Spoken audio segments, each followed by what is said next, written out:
E aí, pessoal da Rádio Ciclosul, tudo bem? Estou aqui de novo para falar com vocês do Tour de France, etapa 14. Uma etapa que, mais uma vez, a gente teve uma fuga vingando.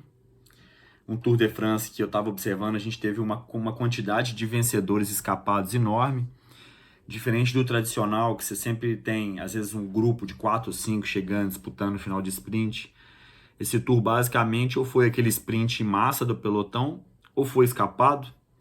A gente teve o Paul Van Der Poel ganhou escapado, o Alaphilippe ganhou escapado, o Ben O'Connor ganhou escapado, a gente teve hoje o Bauke Mollema ganhou escapado, o Dylan Teuns ganhou escapado, o Wout van Aert ganhou. A gente teve, acho que se não me engano, 9 vitórias de atleta escapado nesse tour. Tem até que buscar. As que o Cavendish não ganhou foram ganhas por alguém que estava numa fuga.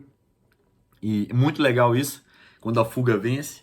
A gente às vezes fica falando que a fuga nunca ganha, esse ano a fuga ganhou sempre.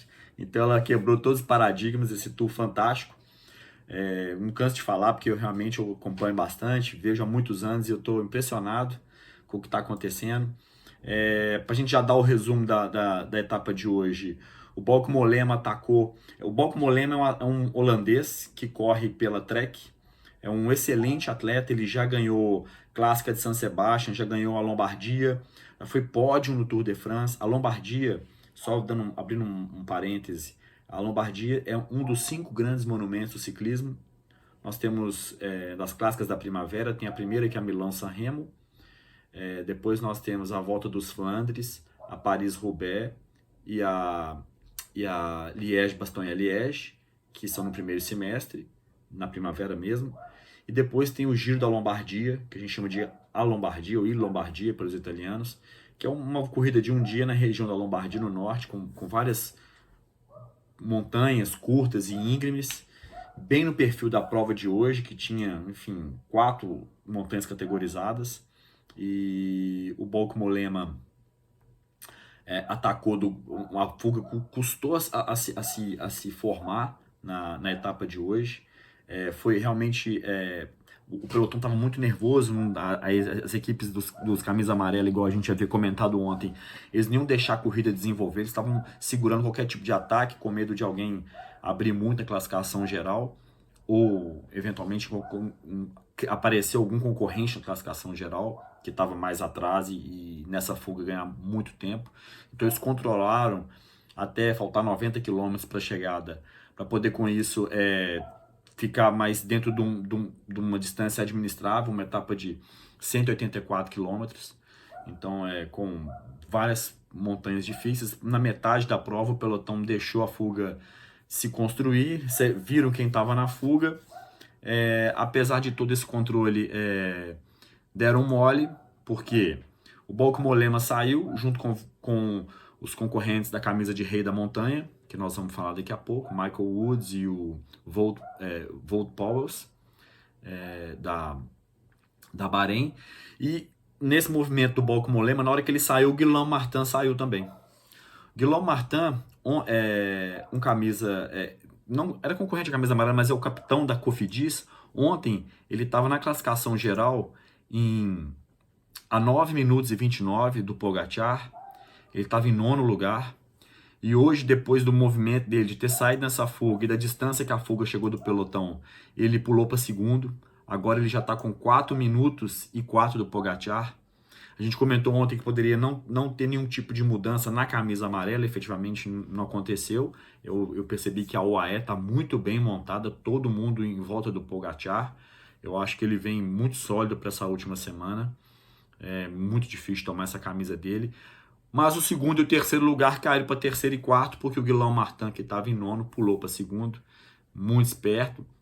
A UAE preferiu deixar o cara aí e fazer com que as outras equipes, a Jumbo e a EF, se desgastassem, né, se queimassem atrás dele. Como amanhã tem uma etapa de montanha muito pior, eu acho que eles preferiram deixar o cara entrar na briga do que tentar neutralizar esse ataque e gastar muita energia. Foi uma semana muito difícil, né? A gente acompanha desde o Mont Ventoux, o que tem acontecido. e com quedas, enfim, tá todo mundo muito desgastado. Acho que um gregário da UAE hoje caiu, enfim, a Jumbo já está desfalcada de 3 atletas, então tá realmente difícil. E eu acho que eles preferiram deixar o Guilherme Martin entrar na briga do que efetivamente tentar controlar essa posição. Foi o que aconteceu. Na etapa, então, a gente teve o Bauke Mollema, que eu falava que esse holandês muito forte da Trek, em primeiro lugar. Em segundo foi o Patrick, todos estavam na fuga, Patrick Conrad da Bora, tinha o Sérgio Higuita, que é um ótimo escalador, um pequenininho da EF, que inclusive mora com o Nicolas Sessler, brasileiro, que acho que ele mora com ele na Espanha. O Nicolas corre numa equipe continental, eu esqueci o nome da equipe, enfim, é uma associação global, tem atletas do mundo inteiro, um projeto assim interessante pra caramba. Acho que é um dos únicos brasileiros que está nesse nível assim na Europa, nível pró-continental. Acho que tem um outro rapaz que corre na Bélgica, eu esqueci o nome. É bom a gente depois dar uma recapitulada nisso, até para saber em que padrão que o Brasil está nesse universo. E na classificação geral a gente teve só essa alteração do Guilherme Martin pulando de nono para segundo. Então top 5 agora é o Pogacar em primeiro, o Martin da Cofidis em segundo, Rigoberto Urán da EF em terceiro, o Vingegaard em quarto e o Carapaz em quinto. Todos aí de 5 minutos para baixo, né? O Martin com 4 e 4 do Pogacar. Super controlado. Camisa verde a gente não teve alteração nenhuma. Os pontos intermediários fizeram efeito zero, porque a fuga acabou. Acho que a fuga se montou depois dessa classificação de pontos, mas não teve nenhuma mudança significativa. Continuou o Cavendish em primeiro com 279 pontos. Ele que passou muito bem. O Matthews em segundo, passou muito bem as montanhas, né? O Matthews da Team Bike Exchange em segundo. Jasper Philipsen, companheiro do Van der Poel na Alpecin em terceiro. O Colbrelli em quarto. E o Alaphilippe, que está ali sempre nas fugas, em quinto. Uma nota importante é que esse sprinter da Arkea Samsic, que é a mesma equipe do Nairo Quintana, o Nasser Borhani, hoje ele quase não conseguiu completar no tempo limite. O caminhão vassoura, ele estava 10 minutos atrás. Aí ele conseguiu buscar o grupo dos sprinters, depois ele pingou de novo, ele passou muita dificuldade hoje. E só depois que o pelotão do camisa amarela deixou a fuga embora, o pelotão diminuiu o ritmo, a fuga, apesar da fuga ser a referência do tempo, na velocidade total média, a prova ter caído, que deu para o Borhani a condição de voltar no tempo limite e passar para amanhã. Realmente ele passou um apertão hoje, quase que ele fica fora. Na camisa jovem, que é a camisa branca, né? Que é a mesma coisa abaixo de 25 anos. O Pogacar conduz as duas e o Vingegaard da Jumbo está carregando essa camisa porque ele é o segundo na classificação. Depois os outros atletas estão muito atrás, enfim, mais de 20 minutos, então não vai ter nenhuma alteração provavelmente nessa camisa. Na camisa de Rei da Montanha, teve uma alteração, como o Michael Woods, da Israel, e o Wout Poels saíram nessa briga. O Quintana, que estava em primeiro, e o Van Aert, que estava em segundo, os dois caíram posições, o Woods passou o Quintana, e os dois, o Woods e o Poels, passaram o Van Aert. Então agora nós temos o Michael Woods em primeiro, com a camisa branca de bolinha. Temos o Quintana, o primeiro com 54 pontos, o Quintana em segundo com 50 pontos, o Wout Poels em terceiro com 49, e o Van Aert, que ganhou só por conta daquela etapa do Mont Ventoux, está com 43 pontos. Sobre a camisa de Rei da Montanha, eu acho que a gente falou muito nesse Tour de France sobre a camisa verde do Cavendish. A gente obviamente fala sempre sobre a amarela, que é a disputa de quem vai chegar primeiro em Paris. A branca, que é o espelho dela, sub-25. Mas às vezes a gente aborda pouco essa camisa aqui, ó. E essa camisa tem uma história muito legal e ela está muito presente na nossa vida. E eu queria contar para vocês o que é a camisa de Rei da Montanha, Meilleur Grimpeur em francês, e para o americano é o Com, The King of Mountain. Com. Um Com que é muito tradicional para a gente, que usa esse software / aplicativo fantástico chamado Strava, introduzido aí, deve ter uns 10 anos mais ou menos, que eu tenho acesso, que eu tenho conhecimento, pouco menos talvez, e que dá pra gente um milhão de ferramentas que eu queria abordar agora com um pouquinho mais de conteúdo para vocês.